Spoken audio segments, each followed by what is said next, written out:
ಹುಡುಕಬೇಕು ಗುರುವೇ, ನಾನು ಯಾರೆಂದು. ನಾನು ಯಾರು? ಹೆಸರಲ್ಲ ನಾನು. ತೊಟ್ಲಲ್ಲಿ ಹಾಕಿ ಅಮ್ಮ ಅಪ್ಪ ಹೆಸರಿಟ್ರು, ಹೌದಾ? ಹೆಸರಿಟ್ರು ತೊಟ್ಲಲ್ಲಿ ಹಾಕಿ. ಆದ್ರೆ ಅದಕ್ಕೂ ಮುಂಚೆ ನಾನಿದ್ದೆ. ನಾನು ಯಾರು ಅದಕ್ಕೆ ಹೇಳಲಾಗುತ್ತೆ. ನಿಮ್ಮ ಹತ್ರ ಸ್ಕೂಲಲ್ಲಿ ಒಂದು ಪೋಯಮ್ ಇದೆ. ಸ್ಕೂಲಲ್ಲೂ ಅಲ್ಲ, ಜನರಲ್ ಇಂಗ್ಲಿಷ್, ವಿದೇಶದಿಂದ ಬಂದಿದ್ದು. ಸ್ಕೂಲಿಗೆ ಬರದೇ ಇರೋ ಅಜ್ಜಿಗೂ ಗೊತ್ತು ಯಾವ ಹಾಡಿರ್ಬೇಕು. Twinkle twinkle what you are up above the world so high like a diamond. ಚೆನ್ನಾಗಿ ಕಲಿಸಿದ್ರೆ ಮಕ್ಕಳಿಗೆ ಎಲ್ಲರೂ ಡ್ಯಾನ್ಸು ಮಾಡಿದ್ರು. ಅದ್ರ ಮೀನಿಂಗ್ ಏನು ಅಂತ ಕೇಳಿದ್ರು ಟೀಚರ್ಗೆ.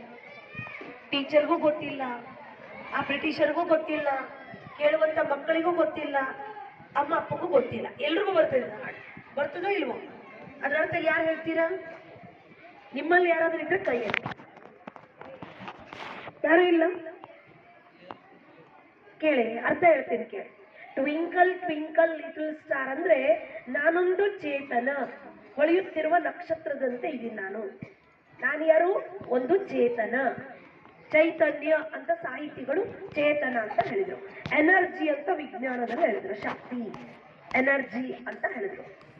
ಅದನ್ನೇ ಜಾಮೆಟ್ರಿಯಲ್ಲಿ ಪಾಯಿಂಟ್ ಅಂತ ಹೇಳಿದ್ರು, ಬಿಂದು ಅಂತ ಹೇಳಿದ್ರು, ಹೌದಾ?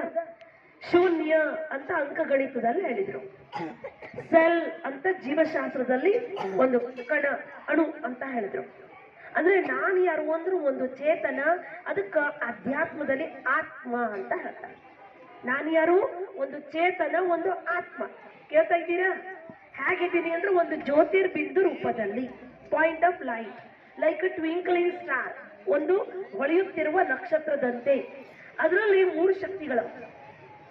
ಒಂದು ಮೊದಲನೇದು ಮನಸ್ಸು, ಎರಡನೇದು ಬುದ್ಧಿ, ಮೂರನೇದು ಸಂಸ್ಕಾರ. ಅವು 3 ನನ್ನಲ್ಲೇ ಇವೆ. ನಾವು ಶಾಲೆಗೆ ಬರೋದು ನಮ್ಮ ಸಂಸ್ಕಾರವನ್ನ ನಾವು ಉಜ್ವಲ ಮಾಡ್ಕೊಳಿಕ್ಕಾಗಿ, ಶ್ರೇಷ್ಠ ಮಾಡ್ಕೊಳಿಕ್ಕಾಗಿ. ನಮ್ಮ ಭವಿಷ್ಯತ್ತು ಸಂಸ್ಕಾರ ಶ್ರೇಷ್ಠ ಆದ್ರೆ